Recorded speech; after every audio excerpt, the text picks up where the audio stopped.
Welcome to the College Admission TV podcast. Join us for insights from education leaders on today's academic landscape.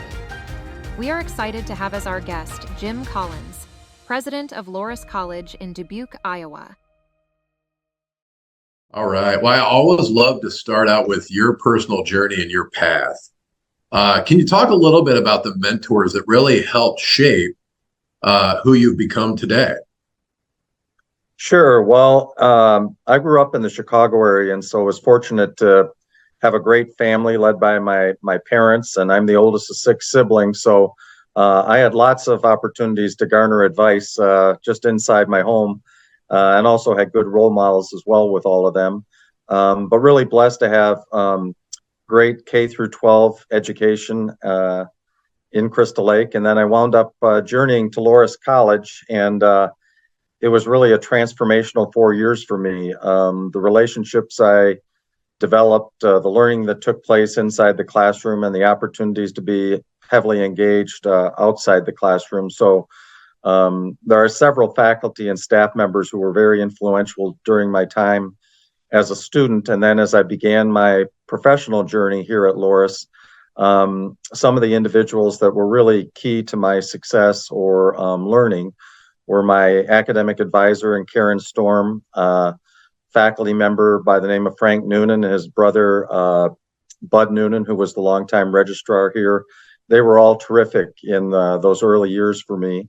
And then Kevin White was our athletic director and vice president at the time, just recently retired from being the athletic director at Duke. And prior to that, he was the athletic director at Notre Dame and Arizona State. He probably had among the most profound influence on me and what I learned and how to go about leadership. And we've retained a long-time great friendship all these years. In fact, just heard from him this past weekend. And then finally, Father Barta, who served as president here at Loras and gave me 2 or 3 new administrative opportunities to learn and grow. Really grateful for them. And there are all too many others to think about, but those are the ones that come top of mind. Yeah, and I'm sure you'll be getting a call from your friend at Duke after the big win yesterday too. Exactly right. No doubt. No doubt. So Loras College, can you talk about the competition? You know, I mean, the market out there in general, you know, you could say is a saturated market. So why Loras College? Yeah, well, first to put into context what you're referencing, Brad, there's 1.2 million fewer students attending colleges and universities today versus 3 years ago. So the pandemic, the reduction of demographics, fewer high school students, smaller families, I could go on and on, all of the issues that exist.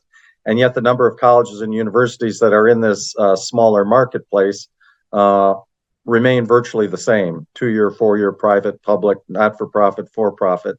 So one of the things that we emphasize here at Loras is making sure that we don't lose a sense of self, what our values are, who it is that we are. We've always served a predominantly undergraduate, traditional age, residential student. To give up that raison d'etre, I think, would be a big mistake. So that would be point number one. Point number two is mission matters. And so retaining the faith-based undergraduate liberal arts dimension is key. And correspondingly, we have to be smart about understanding the marketplace and making sure that we're providing strong academic programs that meet marketplace demand while simultaneously not giving up that mission and foundational element of who we are. So we've entered into the space of strategically looking at online programming and slowly introducing that. We've also gone into the graduate market space and had some success that way. But in doing those two things, we haven't lost sense and purpose with regard to that residential undergraduate focus. I think one of the key things that we've done recently, and we think it'll bring a lot of ROI going forward, is partnering with other higher ed institutions and other industries in terms of advancing some programming. 3+1 nursing program with Mercy College of Health in Des Moines, 3+3 occupational therapy doctorate degree program with St. Ambrose, where students in both of those programs, nursing and OTD, wind up receiving dual degrees, but without ever leaving the Loras campus. So we think that those have really got some significant potential. So take us back to when you learned you would be the president at Loras College back in 2004. I'm sure you remember the process going through it, and then where were you when you either got the call or got the letter or both? Yeah, well, I've worked at Loras ever since I graduated in 1984, so I'm the last of a dying breed, I guess. But I made the mistake in the late 1990s of telling people publicly that I loved my position as senior vice president and I never wanted to leave it. And out of that came some significant transition here at Loras, namely that when I became president, I was the fourth president in 4 years. So there was a lot of duress, a lot of challenge, and I think one of the reasons I was selected is not so much that I desired the position, but more that the campus really wanted some continuity and some stability that it hadn't received in those prior 3 years. So there was a pretty significant series of requests that came from campus community members to our board to invite me to be president. And so the board was encouraging of me doing so, but really thought it would be best for me and for the college to go through a national search. And so I went through that process and became one of two finalists who were interviewed. And quite frankly, after the interview, I wasn't quite sure which way it was going to go. So my wife and I kind of talked about, have we unwittingly made a decision that might move us out of a job that and a place that we love by virtue of trying to pursue this position. But it was late that day that the board chair had called me, indicated that the board was enthused to offer me the position and encouraged me to accept it. And so the rest is history 19 years later. Well, and I would imagine, being able to talk to prospective students and families. I mean, how powerful is that to be able to tell your story because of the career you've had at Loras, but also being an undergraduate as well? Yeah, I think it helps a lot, namely in that they see that there's a deep passion and commitment that I have to the campus, the college, but more importantly to the students, faculty, staff, and alumni. And I think I can demonstrate that by just sharing some of that journey, sharing some of the stories, talking about the relationships, giving firsthand evidence that a guy like me, that while I came to Loras to major in English, I wound up majoring in finance. Well, I thought I was going to be a yuppie banker in Chicago. I wind up being a college president. So it just talks about how a place like Loras can prepare you for all sorts of opportunities, and you don't necessarily have to feel wed to a certain place, profession, or even major to go out and wind up having success and finding a lot of happiness and fulfillment as well. So how do you define student success? Mm-hmm. Well, it probably depends on the student, but I think from a Loras perspective, we really double down on what we call our four dispositions here. So whether you're in a curricular program or in a co-curricular program, we want active learning to take place, reflective thinking, ethical decision making, and then we want you to responsibly contribute. So leaving Loras and becoming an accountant isn't necessarily fulfilling what our ideals are. We want you to go out and have a meaningful life as an accountant, but we also want you to find a way to use that expertise to serve people on the margins or within the community that you're in. Maybe it's not so much in your profession, but you're actually volunteering, that you're providing some civic leadership, that you're winding up doing something better and greater for the community by virtue of you being part of that community. So that's what I would define as student success, is that by the time a student walks across the stage and receives the Loras diploma, that they understand they not only have to fulfill their promise and dream in their profession, but they've also got to find a way to contribute to their faith community, their local community in which they live, et cetera. And how do you make sure that students are career ready, especially today where you see jobs that may not exist in 5 or 10 years? And then on that flip side, we're going to see jobs in 5 or 10 years that don't exist today. For sure. Well, that's where I think the promise of liberal arts and the flexibility of a place like Loras really comes in, that at the end of the day, no matter what major you're pursuing here, we incorporate critical thinking, writing, and public speaking into all of that coursework. We also have an awful lot of group projects. We ask people to work in teams. We want people to understand that you can make mistakes and overcome those mistakes, but we have a really strong platform outside the classroom that I think helps students. Namely, we strongly encourage internships, study away experiences domestically and internationally. We have a robust service learning program so that students are starting to see that while I may be majoring in pick your major, you also find out what are the benefits of going and serving at a local not-for-profit, or finding out what it's like to study in Spain or study away in Chicago for a semester. And you learn different places, you meet different people, you find that in these experiences you're drawn to perhaps something more specifically identified within your major that otherwise you wouldn't have necessarily known. So we think that there's a certain amount of resilience and adaptability and flexibility that a Loras graduate winds up leaving with because by virtue of the number of opportunities. We have a very strong intercollegiate athletics program, NCAA Division III. There's over 440 institutions that participate. It's the largest athletic division in the entire country. And Loras finished number 23 out of those 440 last year. So the aggregate success that our students have, knowing that roughly half of our campus are student athletes, also suggests that they understand how to withstand conflict, how to lead, how to develop camaraderie, understand the importance of staying on task and having discipline. And we do that in virtually all of our co-curricular programs so that that very same series of skill sets are developed, that our students leave here maybe moving from job to job, but they also might move from career to career, and they can do it without necessarily needing to change their plans and go back to college and get a degree. The Loras degree is able to show that kind of breadth and depth of resilience and success. How are you engaging alumni today?